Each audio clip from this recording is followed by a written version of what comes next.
नगर निगम के द्वारा कराए गए विकास कार्यों पर भ्रष्टाचार का प्रश्न चिन्ह लगाते हुए सरकार से नगर निगम में फैले भ्रष्टाचार की सीबीसीआईडी या फिर ईडी से जांच कराने की मांग को लेकर उत्तर प्रदेश सरकार से मांग की गई है।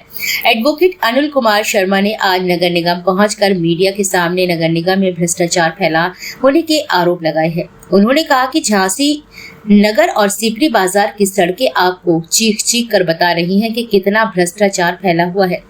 उन्होंने कहा कि पूरे नगर निगम में 200 करोड़ का भ्रष्टाचार है। इसकी वह कई बार लिखित शिकायत भी कर चुके हैं। एक सड़क के मामले में दी गई क्लीन चिट पर उन्होंने कहा कि क्लीन चिट देने वाला अपना शपथ पत्र दे कि एक सड़क का 2 कंपनी ने कार्य नहीं किया है और नगर निगम ने दोनों को एक ही सड़क का भुगतान नहीं किया है।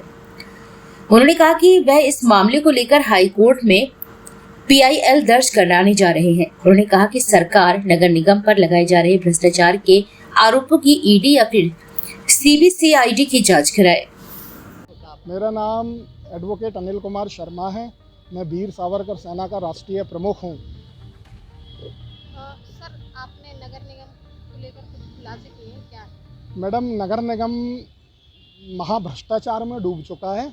झांसी के 60 वार्डों की स्थिति इतनी ज़्यादा दयनीय है कि प्रसव पीड़िता माताएं बहनें सुरक्षित अस्पताल नहीं पहुंच पा रही हैं। और सीपरी बाज़ार की तो सड़कें आहा माशाअल्लाह हो चुकी हैं साहब।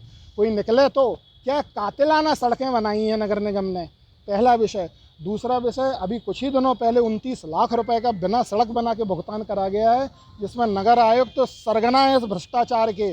और ये जो भ्रष्टाचार है ये कम से कम 3 और 4 साल पूर्व से नगर निगम में पल रहा है और कम से कम ये भ्रष्टाचार 200 करोड़ रुपए का करा गया है। और इसके लिए मैं लगातार अधिकारियों से संपर्क करने की कोशिश कर रहा हूँ, तो कोई भी अधिकारी मुझसे मिल नहीं रहा है और इस विषय पर कोई भी बात करना नहीं चाह रहा है। तो मैं माननीय मीडिया के माध्यम से माननीय प्रधानमंत्री जी से निवेदन करूंगा कि झांसी नगर निगम की जांच CBI या ED से कराने की कृपा करें, अन्यथा सरकार की स्वच्छ छवि आम जनमानस में खराब हो रही है और उसके जिम्मेदार सत्य प्रकाश नगर आयुक्त झांसी हैं। सर, आप इतने संगीन आरोप लगा रहे हैं, इसके कोई तथ्य हैं आपके पास? तथ्य तो मैडम, हाथ कंगन को आरसी क्या और पढ़े लिखे को फारसी क्या। सुप्रीम कोर्ट ने कहा है कि प्रथम दृष्टया सबूतों के आधार पे हम सज़ा देंगे। अब तो हम तो कह रहे हैं प्रथम दृष्टया सड़कों पर देखाएं तो आपको सबूत मिलेंगे सड़कों पे।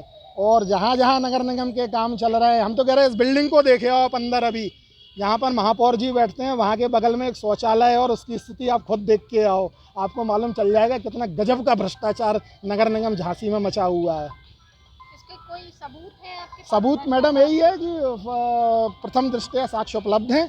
प्रथम दृष्टया साक्ष्य उपलब्ध होने का मतलब है कि अखबार चीख चीख के गवाही दे रहा है।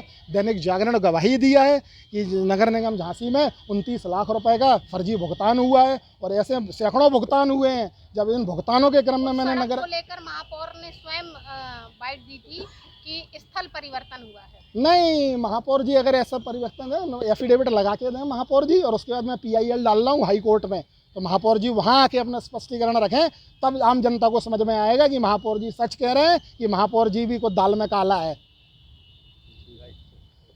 भारत माता की जय।